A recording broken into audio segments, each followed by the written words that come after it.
আসসালামু আলাইকুম ওয়া রাহমাতুল্লাহ। আশা করি আল্লাহর রহমতে সকলে ভালোই আছেন।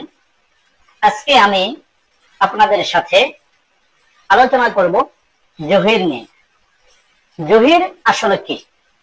জহির হলো এটি দেহের এক প্যাথোলজি যা রোগীর রেকটামে এক অস্বাভাবিক অবস্থার সৃষ্টি হয় ও উত্তেজনার সৃষ্টি হয়, ফলে মলত্যাগ করার ইচ্ছা বা প্রবণতা দেখা দেয়। তবে মলের পরিমাণ কম থাকে এবং মিউকাস মিশ্রিত মল নির্গমন হয়। ডিসেন্টির আক্রমণে কখনো আলসারেটিভ লেশন সৃষ্টি হয়, ফলে কখনো মলের সাথে মিউকাস সহ রক্ত দেখা দেয়। এই অবস্থাকে আরবিতে জহির অথবা পেসিস, বাংলায় আমাশয় বলে, ইংরেজিতে ডিসেন্টি বলে।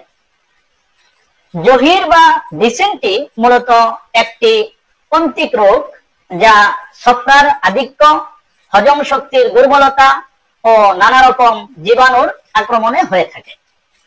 এই রোগে বৃহৎরান্ত্রে তীব্র প্রদাহ দেখা দেয়, সাথে মিউকাস মিশ্রিত পাতলা পায়খানা থাকে ও মলত্যাগের সময় পেটে মোচড়ানো ভাব সহ মোচড়ানো ব্যথা থাকে। জহির কয় প্রকার? ইউনানি চিকিৎসা মতে আমাশয় দুই প্রকার: জহিরে সাদিক, বেসিলারি, জহিরে কাজিব, এমোবিক। Acute dysentery, chronic ডিসেন্টি।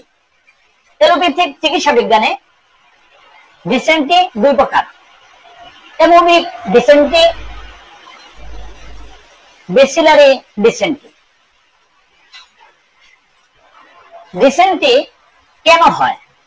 এক, টক জাতীয় জিনিস খালি পেটে বেশি বেশি খাওয়া। দুই, পশ্চাতে বাহ্যিক বা অভ্যন্তরীণ দিক হতে ঠান্ডা লাগানো।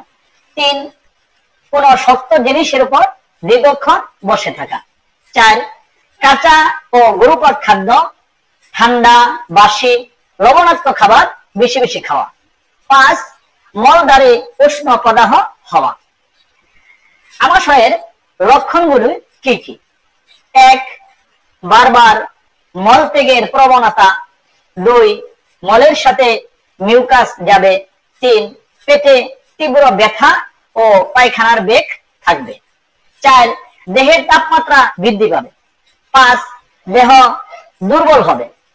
ছয়,